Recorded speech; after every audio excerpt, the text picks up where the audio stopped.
संसारी प्राणी शांति चाहता है, शांति चाहता है। और मान लो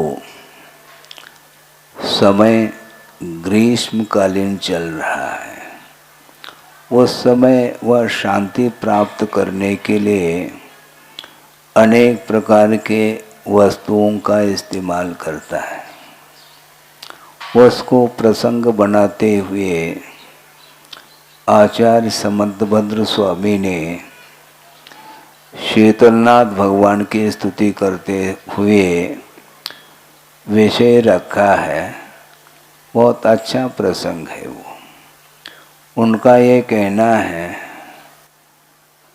न शीतलाश चंदन चंद्र रश्मयो नगांग मम्भो न च हारयष्टय यथा मुनेस्ते अनग वाक्य रश्मय शमाम्बुगर्भा शिशिराम विपश्यताम। ऐसा कहा।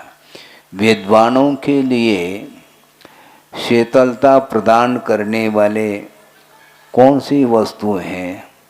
हे भगवान, आपके जो निर्दोष जो वचन रूपी किरणें हैं, जो कि जिसके अंदर समता रूपी जल का प्रवाह है, और वो सारे सारे विद्वानों के लिए शीतलता प्रदान करते हैं।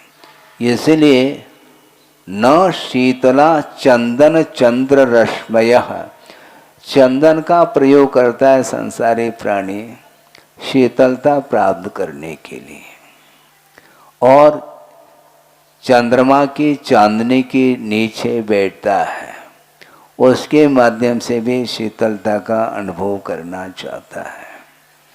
और जो सुगंधित मालाएं हैं उनका भी उपयोग कर लेता है, और गंगा के जल का भी उपयोग कर लेता है। जलपान करके और स्नान आदि के माध्यम से अपनी गर्मी को शांत करना चाहता है, किंतु आचार्य कहते हैं ये शांति प्रदान करने वाले ये वस्तु नहीं है। वस्तुतः यदि शीतलता मिलती है तो भगवान आपके जो वचनों में जो शीतलता है वह अन्यत्र नहीं पा सकते हैं। ये उन्होंने रूपक बनाया है, बहुत अच्छा लगता है। लेकिन अच्छा लगना अलग वस्तु, किंतु उसका उपयोग कौन कितने परसेंटेज में कर रहा है। कल भी चर्चा चल रही थी कि आचार्यों ने जो संसारी प्राणी के हित के उद्देश्य को लेकर के दिव्य ध्वनि के आश्रित जो आगम आया है, उस आगम की रचना करते हुए 4 अनुयोग में विभाजित जो आगम है उसको लिख करके हम लोगों के बीच में छोड़ करके चले गए, किंतु उसको खोल करके पढ़ने की भावना जागृत नहीं होती। ये कैसा रूप बन रहा है, बार बार मैं चिंतन करता हूँ कि निरंतर वर्तमान का जो माहौल है, मैं ये नहीं कहना चाहता हूँ कि धर्म का ह्रास हो रहा है, लेकिन ह्रास नहीं होते हुए भी जितने परसेंटेज में उसमें वृद्धि होनी चाहिए वो देखने में नहीं आता। आकुलताएं इतनी हैं उसको देख करके आंख मींचने की इच्छा होती है। वो अपने आप में शांति का अनुभव नहीं करते, आकुलता। अभी आप लोग बैठ करके शांति से सुन रहे हैं, आपको कैसा लग रहा है? कोई शोरगुल नहीं है, और हमें शोरगुल पसंद नहीं, समस्या ये जा रही है। कोई दर्शन करने के लिए निषेध नहीं है, आप लोग दूर दूर से आए हैं, दर्शन की भावना है और करना चाहिए, किंतु व्यवस्थित ढंग से बिना शोरगुल किए, बिना आकुलता के, शांति के साथ जो दर्शन होता है वीतरागता का, और उसके माध्यम से भावों में बहुत उज्ज्वलता आती है। किंतु कितना भी कहें, किंतु प्रकृति परिवर्तित नहीं होती। संसारी प्राणी का नेचर इसी ढंग का है कि वह उसमें परिवर्तन उस भूमिका में नहीं आ सकता है। किंतु शालीनता थोड़ी बहुत रखेंगे तो उसके माध्यम से जो चाहो आपको वह चीज़ मिल सकती है, क्योंकि आत्माश्रित ही भाव है। और उन भावों को पवित्र बनाने के लिए ही देव शास्त्र और गुरु का आलम्बन लिया जाता है और उसके माध्यम से पुण्य का संचय किया जाता है। इसलिए अनेक प्रकार के जो सांसारिक जो वस्तु हैं, जिनके माध्यम से संसारी प्राणी शीतलता का अनुभव करना चाहता है, किंतु आचार्यों का ये कहना है कि जिनेंद्र भगवान के द्वारा निःसृत जो वाणी है, उस वाणी के अनुरूप किसी में भी शीतलता नहीं पाई जाती, ऐसा उन्होंने कहा। क्योंकि उस वाणी में समता रूपी जल का प्रवाह है। क्षमाम्बु गर्भा कहा, उसके भीतर जिनेंद्र भगवान के वचनों में क्या समता भाव उसमें से झलक रहा है। और साम्य भाव के बिना कभी भी शांति मिल नहीं सकती। कि महाराज आप तो बहुत ऊंची बात कह रहे, ऊंची बात तो करेंगे ही, क्योंकि दुकान में बहुत सारी वैरायटी को लेकर के वस्तु हैं, किंतु जो महंगी वस्तु है उसकी तो गीत ज़्यादा गाई जाती है। कोई भी व्यक्ति मान लो वस्त्र के, कपड़े के दुकान में पहुंच गया है तो अनेक प्रकार की वैरायटी है उसमें भी लट्ठा भी है और भी बहुत सारे फैकल्टी को लेकर के वस्त्र हैं। किंतु जो हाई क्वालिटी का जो होता है उसकी कीमत अलग होती है। सब में इसी प्रकार है। इसलिए आपकी भूमिका के अनुरूप में मैं कुछ कह दूं और कहने जा रहा हूं, क्योंकि श्रवण की भूमिका में अलग, चारित्र की भूमिका अलग बनती है। और जो श्रवण नहीं बना है, अनुवृत्ति भी नहीं बना है मान लो, फिर भी देव गुरु शास्त्र के प्रति समर्पण भाव है और वह समर्पण भाव को लेकर के आप लोग आए हैं। इसलिए आए हैं तो ग्राहक तो हैं, तो ग्राहक हैं तो कुछ ले करके वो जाएगा और ले करके ही जाने के लिए आए हैं। किंतु यहाँ पर जिस प्रकार आपके दुकान आदि में वस्तु मिलती हैं, खरीदने योग्य वस्तु, उस प्रकार यहाँ पर कोई भी खरीदने योग्य वस्तु नहीं है जो आपके लिए मैं दे दूँ। साथ में लाए हैं क्या? थैला वगैरह लिया है जिसमें हम कुछ दे दें आपको? ऐसा कुछ नहीं है। कि वस्तुतः आत्मिक शांति को प्राप्त करने के लिए जिन कारणों के माध्यम से, जिन वस्तुओं के आलम्बन से हमें अशांति पैदा होती है, उन वस्तुओं को अपनी शक्ति के अनुरूप छोड़ने का प्रयास करना चाहिए। कल भी स्वाध्याय के दौरान एक बात निकली थी मध्याह्न में कि वस्तुतः त्याग किसको बोलते हैं? त्याग किसको बोलते हैं? महाराज देने का नाम त्याग है। नहीं, इसको नहीं बोलते हम। महाराज फिर किसको बोलते हैं? देने का नाम त्याग नहीं है क्या? विवक्षा है हमारी। क्योंकि एक ग्राहक आया है दुकान में और वह 100 रुपए का नोट दे रहा है, वो त्याग कर रहा है क्या? उसके बदले कुछ लेना चाह रहा है। खरीदने की बात है। जहां पर खरीदने की बात है वहां पर त्याग की बात है ही नहीं। इसलिए देने का नाम त्याग नहीं, किंतु त्याग उसको बोलते हैं जिसमें जोड़ने की बात नहीं आती है। क्या, जिसमें जोड़ने की बात नहीं आती उसी का नाम उत्तम त्याग माना गया है।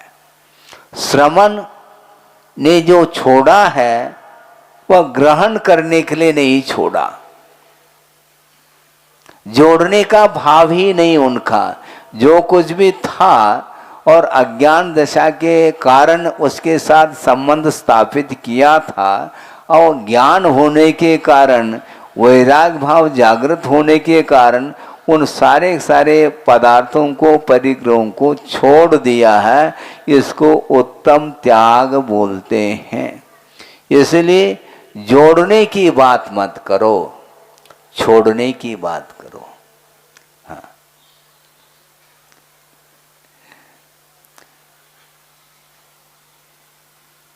जैसे बैंक में आपने पैसा रख दिया है, 1 करोड़ मान लो डिपॉजिट है, और मान लो उसको फिक्स कर दिया तो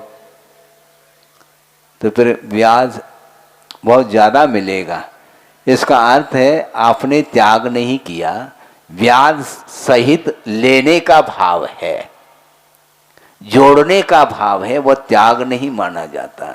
त्याग का अर्थ ये होता है जिसको छोड़ दिया है उसके प्रति कोई भी इच्छा नहीं रहती, उसका नाम उत्तम त्याग बोला है। हाँ, सोचो विचार करो। इसलिए गुरुदेव का ये कहना है, उन्होंने एक हाइकू दिया है, आपके सामने रख रहा हूं। जुड़ो न जोड़ो, किसी से जुड़ो नहीं।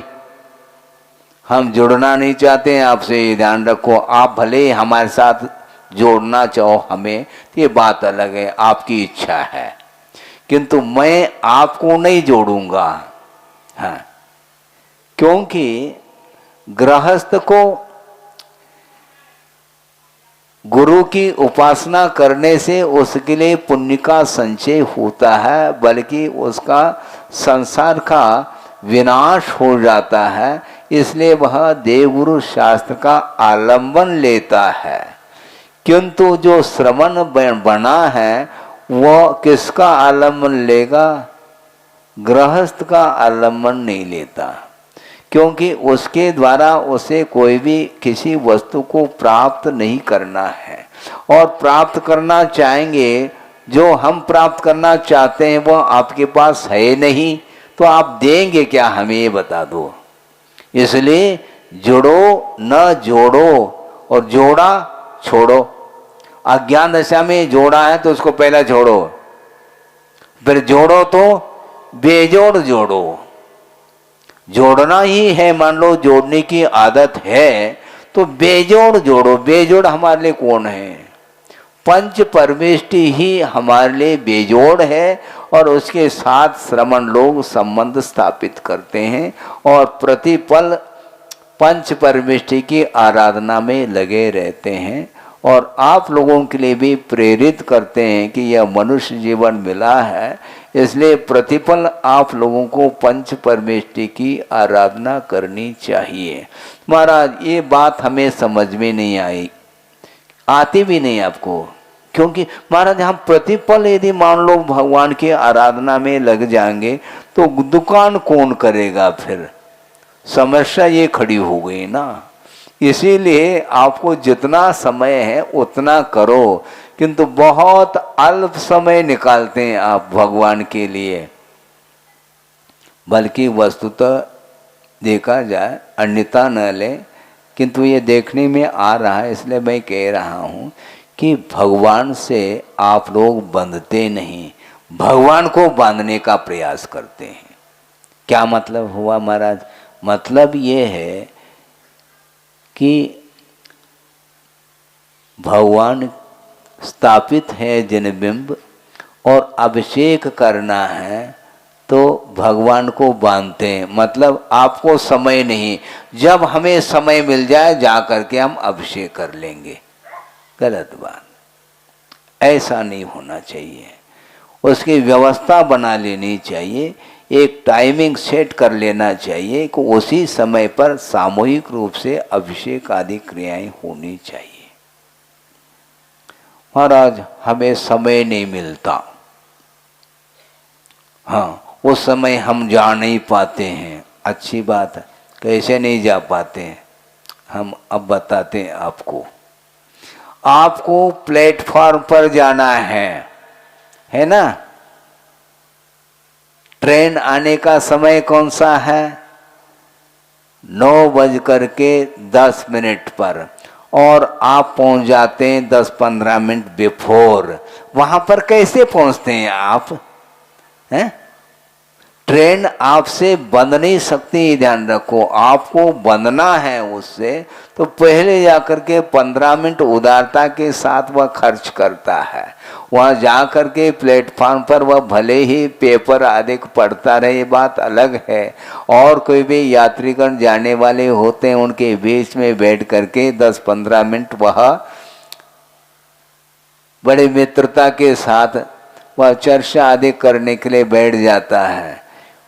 ऐसा क्यों होता? क्योंकि हमें पहुंचना है समय पर, और आपके समय के हिसाब से गाड़ी छूटेगी नहीं। आप यदि 1 मिनट भी यदि लेट हो जाएंगे तो गाड़ी छूट जाएगी। यदि नहीं छोड़ेगी, गाड़ी नहीं छूटेगी समय पर, तो निश्चित रूप से एक्सीडेंट संभावित है। क्योंकि उधर से भी एक गाड़ी आने वाली है, वह भी आने का समय फिक्स है, तो यहाँ से जाने का समय भी फिक्स है। इस प्रकार जो है आप लोग सब व्यवहार करते हो, समय पर जा कर के आप बैठ जाते हैं। इसी प्रकार मान लो इसमें और रिजर्वेशन कर लेते कि नहीं? हाँ, कर लेते महाराज, उसके बिना कहाँ यात्रा कैसे हो सकेगी हमारी? है? और रिजर्वेशन के साथ टिकट खरीद लेता। ये सब सुख सुविधा के साथ बिफोर कर रहा है, और इधर धार्मिक क्षेत्र में वह चाहे जब आकर के बैठ जाता और चाहे जब चला भी जाता है। समय पर आना भी चाहिए और समय के पूर्व जाना भी नहीं चाहिए, और बीच में उठ करके कई लोग चले जाते हैं, इसलिए पीछे बैठते हैं ताकि समय पर हम निकल जाए यहाँ से। ऐसा नहीं, धार्मिक क्षेत्र में बहुत अपने परिणामों को पवित्र बनाने का उद्देश्य यदि है, सब समय पर कार्यक्रम होना चाहिए। क्योंकि निराकुल भाव के साथ यदि आप प्रभु की आराधना नहीं करोगे तो जितने परसेंटेज में जिस क्वालिटी का पुण्य का संचय होना चाहिए वह नहीं हो पाएगा।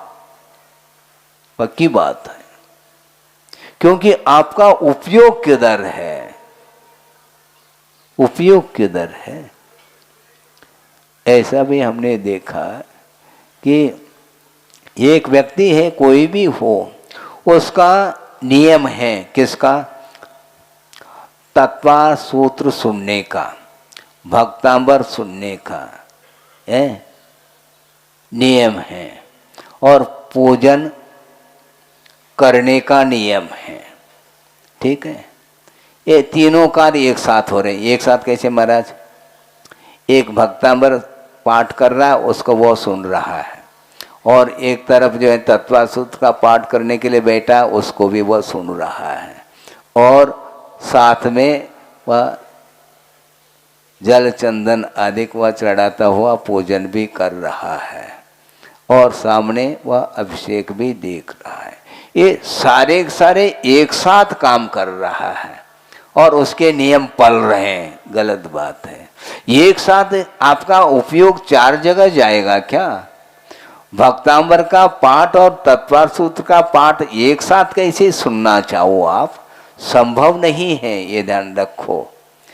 जैसे समझने के लिए आज वर्तमान में वह साधन कम मिलते हैं। पहले रेडियो चलते थे, अभी भी होंगे शायद मेरे ख्याल से, बहुत कम मात्रा में, क्योंकि मोबाइल का ज़माना आ गया, टेलीविज़न आदि का आ गया, उसके माध्यम से आप सारे सारे दृश्य और गीत आदि सुनते हैं।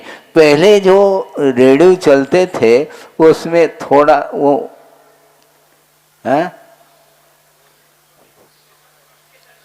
स्टेशन, हाँ, थोड़ा बहुत यदि इधर का उधर हो तो BBC लंदन और इधर और विविध भारती, ये वो एक साथ थोड़ा थोड़ा सा सुनने में आता था, वो थोड़ा बहुत यूं कर दें तो वह समाप्त हो जाता। मतलब एक्यूरेट चाहिए, सुनना चाहो एक साथ दो दो वार्ताएं आप सुन नहीं सकते हैं। उसी प्रकार वो कैसे एक साथ सुन रहा है, हम ताज्जुब करते हैं। भक्तांबर का भी पाठ सुन रहा है और तत्व सूत्र का, क्योंकि समय उतना ही उसके लिए और चार कार्य करना चाहता, क्योंकि इन सबको सुनेंगे तो पुण्य का संचय ज्यादा होगा। है ये क्या है, इसको बोलते हैं, इसमें भी लोभ है, क्योंकि पुण्य का संचय ज्यादा होना चाहिए और कम समय में, इसलिए ये रूप उन्होंने दे दिया।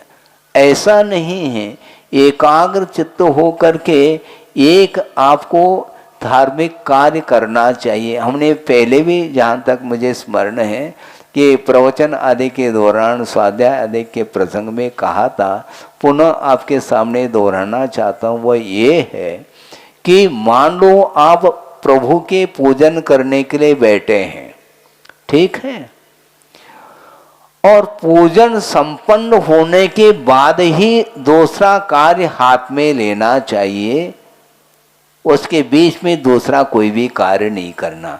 मान लो आप पूजन करने के लिए बैठे हैं, उस समय यदि मान लो कोई महाराज भी भगवान की वंदना करने के निमित्त को लेकर के आए हैं, उस समय भी आप अपने भगवान के पूजन को छोड़ करके उनके लिए भी अर्घ चढ़ा दें महाराज, उनको भी नमोस्तु बोल दें, नहीं, कोई आवश्यकता नहीं महाराज। फिर अविनय हो जाएगा, फिर भगवान का अविनय हो जाएगा यदि करोगे तो। इसीलिए ये सारे के सारे जो कार्य हैं, धार्मिक कार्य, इसको एकाग्र चित्त हो करके उसको विसर्जन करने तक वह और कोई भी कार्य और कोई भी विकल्प मन में लाना नहीं चाहिए, ये हमारा कहना है। हाँ, तो महाराज अविनय हो जाएगा। अविनय किसको बोलते हैं? अविनय का भाव हो तो बात अलग है। आप फ्री बैठे हैं और महाराज आए हैं, तो उस समय यदि मान लो आप दर्शन आदि नहीं करते हैं तो वह अविनय माना जाता है, किंतु वहां पर अविनय है ही नहीं। अविनय का भाव हो तब की बात है। जैसे मान लो मुनि महाराज हैं, उनको आपने पड़ गया, ठीक है, ले जा रहे हैं, तो महाराज आगे होते हैं कि आप आगे? उत्तर दो। आइए महाराज, आइए महाराज, ऐसा कह करके वो आगे जा रहा है और श्रमण पीछे पीछे आ रहा है, तो श्रमण का अभिनय कर रहा है क्या वो? नहीं, क्योंकि मैं जाऊंगा तो कहां पर जाऊंगा, मुझे कोई ज्ञात थोड़ी है वहां पर क्योंकि आपको ज्ञात है कहां पर ले जाना है। और दूसरी बात है, आप विनीत होकर के उनके लिए कह रहे हैं हाथ जोड़ करके, आइए महाराज, आइए महाराज, इसी का नाम विनय है। महाराज पीछे चल रहे हैं, इसका अर्थ ये थोड़ी कि आप उनका अभिनय कर रहे हैं, अभिनय इसका नाम थोड़ी है। और दूसरी बात, मान लो 2 खंड का 3 खंड का मान लो कोई मंदिर है और तीनों खंडों में श्री जी विराजमान हैं, और ऊपर के खंड पर जा करके मान लो आपको वंदना के निमित्त से गए और वहाँ पर बैठ करके आप पूजन अर्चन कर रहे हैं, तो नीचे के मंजिल में जो विराजित प्रतिमा है उनका अभिनय कर रहे हैं क्या आप? नहीं, वो ऊपर पहुँच गए ना आप, वो नीचे हैं, आप उनसे ऊपर पहुँच गए। ऐसा नहीं होता क्या? इसका नाम अभिनय नहीं है, शक्य का ही अनुष्ठान किया जाता है, इसको बोलते हैं। अशक्य का अनुष्ठान हम कर ही नहीं सकते हैं। यदि इस प्रकार है तो आपको फ्लाइट से नहीं जाना चाहिए, क्योंकि बहुत ऊंचे पहुंच गए आप हैं, और मंदिर बहुत नीचे रह गया तो उसका अभिनय हो जाएगा। आप क्या कर लोगे? बोलो, छोड़ोगे? ऐसा नहीं होता। यथा योग्य विनय अनुनय करना चाहिए, ये कहा जा रहा है। इसलिए आप यदि पूजन अर्चन आदि कर रहे हैं, उस धार्मिक अनुष्ठान को छोड़ करके अन्य कोई भी कार्य जब तक विसर्जन ना हो, समापन न हो, तब तक अन्य कार्य हाथ में नहीं लेते। इसी को बोलते निराकुल भाव के साथ कार्य को संपन्न किया जाता है। और आज के तारीख में ये आधुनिक युग है, इसलिए आप पूजन करते समय भी आपके पास मोबाइल रखा हुआ है। हाँ, मोबाइल रखा है तो घंटी बज गई तो फिर देख लो, जिस प्रकार घंटी बजते ही पेपर समेट लेते हैं, पेपर लो जल्दी करो घंटी बज गई, तो उसी तरह घंटी बजते ही आप बहुत जल्दी समेटते हैं भोजन को शॉर्ट में। हाँ, अर्घम, क्योंकि अर्घ में तो वही आता है महाराज, उसमें भी तो 8 मंगल द्रव्य तो है, सब मिलाकर के तो दे रहे हैं हम। ये सब क्या है? क्योंकि जाना है, ये आकुलता आपके अंदर चल रही है। इसलिए निराकुल भाव के साथ आप यदि आराधना करते हैं तो निश्चित रूप से उसका फल भी मिलेगा, बल्कि फल की इच्छा नहीं करनी चाहिए, ऐसा कहा है। बिना फल की इच्छा, यदि फल की इच्छा करना चाहो, फलम कौन सा? मोक्ष फल प्राप्तये, मोक्ष फल की प्राप्ति के लिए फल कहा है। हमने बहुत पहले की बात है कि एक व्यक्ति ने फल के स्थान पर काली मिर्ची चढ़ा दी उसने। हमने सोचा बहुत बड़ा फल चढ़ाया तुमने और मोक्ष फल चाह रहे हैं। सोचो विचार करो, इस प्रकार के भी होता है। ये आलोचना की बात नहीं, वो पूजन के योग्य जो बादाम हैं वह अलग ढंग के लाते हैं, जबकि अच्छी क्वालिटी का चढ़ाना चाहिए। हाँ, स्वयं के लिए तो अच्छी क्वालिटी का चढ़ाता है वो खाने के लिए, किंतु चढ़ाने के चावल अलग है, चढ़ाने के बादाम अलग है, आदि आदि, ये सब क्या, उसमें भी उसकी वृत्ति उन वस्तुओं के प्रति जो लोभ है वह छूट नहीं रहा है। और मन में ये भी भाव आ सकता है, ये सामग्री कहाँ जाएगी, ये अरे कहाँ जाएगी, तुमने चढ़ा दिया, उसकी चिंता नहीं करो।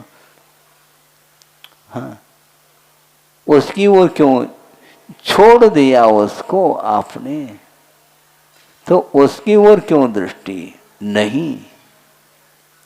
लेकिन तरह तरह के परिणाम आते हैं, बार बार उन्हीं को समेट देता है और दूसरे दिन पुनः उसी को चढ़ा देता है। ऐसा नहीं चढ़ाना है, ध्यान रखो। है, एक बार चढ़ा लिया, पुनः वापस उसको बोरी में भर करके दूसरे दिन। हाँ, ऐसा नहीं, एक बार चढ़ाने के बाद वह चढ़ाने योग्य नहीं है। नए सिरे से आप लोगों को द्रव्य लेकर के चढ़ाना चाहिए। ये सब इसलिए कहा जा रहा है कि धार्मिक अनुष्ठान करते समय भी विषयों की ओर दृष्टि संसारी प्राणी की रुकती नहीं, जाती ही रहती है। इसीलिए परसेंटेज के रूप में जो पुण्य का संचय होना चाहिए वो नहीं हो पाता।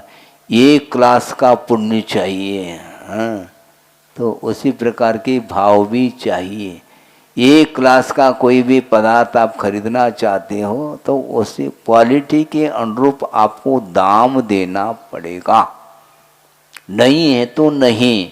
फल रखे गए हैं, अनेक प्रकार के फल हैं, हाँ? थोड़ा बहुत पूरा सड़ा हुआ तो नहीं है, लेकिन एक साइड में कहीं मान लो सड़ा हुआ भी है तो उसको भी रखते हैं। उसकी दाम अलग है, उसका दाम अलग है। और एक क्लास के जो होते हैं वो बड़े बड़े फुल साइज के होते हैं, हाँ, बड़े बड़े रसदार होते हैं, उसकी गंध अलग है, सब कुछ। और हाथ नहीं लगाओ ऐसा बोलते हैं, हाथ लगाने से खराब हो जाता है, फिर सेकंड हैंड हो जाएगा वो। तो ये सब कुछ आप ध्यान रखते हैं क्या नहीं? तो अच्छे अच्छे क्वालिटी का यदि मान लो आप माल लेना चाहते हैं तो उसके योग्य आपको कीमत चुकानी पड़ेगी।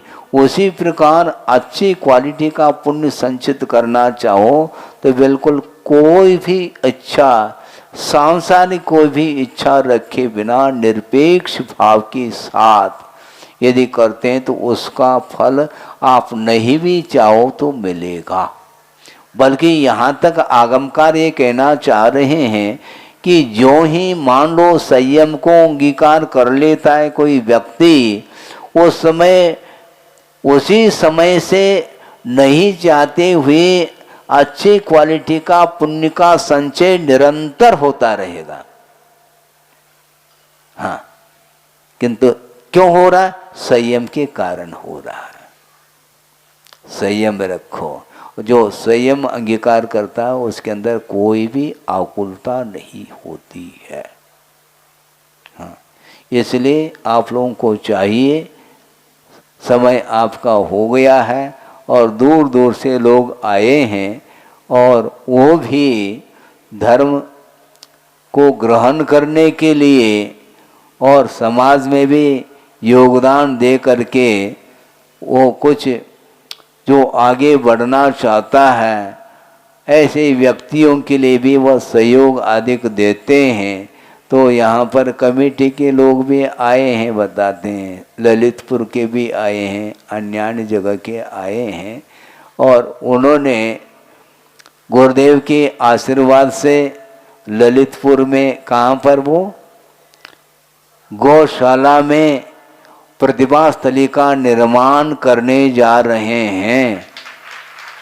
हाँ, और गुरुदेव का मंगलमय आशीर्वाद उन्हें कई बार प्राप्त हुआ है, इसलिए अलग से हमारा कोई आशीर्वाद मैं समझता हूं कि कोई आवश्यकता नहीं पड़ेगी। हाँ, क्योंकि हाथी के पैर के नीचे सब समाहित हो जाते हैं। हाँ, ये हमने ये उक्ति आप ही लोगों के द्वारा सुनी थी। हाँ, हाथी का पैर है, उसके नीचे बहुत सारे जीव आकर के अपनी रक्षा के लिए आ जाते हैं।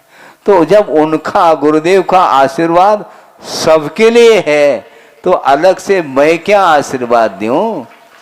उनकी भावना और उनके आशीर्वाद को सफल बनाना चाहो तो आप लोगों को तन मन धन से पूरा सर्वस्व न्यौछावर करते हुए उनके प्रकल्पों को शीघ्रातिशीघ्र पूर्ण रूप देना चाहिए। हाँ, चाहे वह स्वर्णोदय हो चाहे और कोई भी उदय हो। हाँ, भाग्योदय हो, स्वर्णोदय हो, सर्वोदय हो, कोई भी उदय हो, उन सभी प्रकल्पों को आप लोगों के द्वारा ही, उसमें आप लोगों के सहयोग के बिना, बल्कि सहयोग क्या आप लोगों को ही करना है। हाँ, पहले भी, कल परसों भी हमने कहा था यहाँ के लोगों के लिए, कार्यकर्ताओं के लिए, स्वर्णोदय जल्दी से जल्दी बनाओ।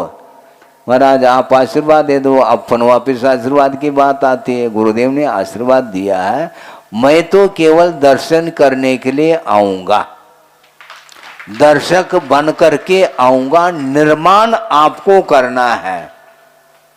हाँ, निर्माण आपको करना है, दर्शन हम करेंगे फ्री में। बिल्कुल बिल्कुल, इसमें क्या दिक्कत है? हाँ हाँ, हमसे कुछ मांगना चाहो तो आशीर्वाद दे सकता हूं, इससे ज्यादा कुछ नहीं दे सकता।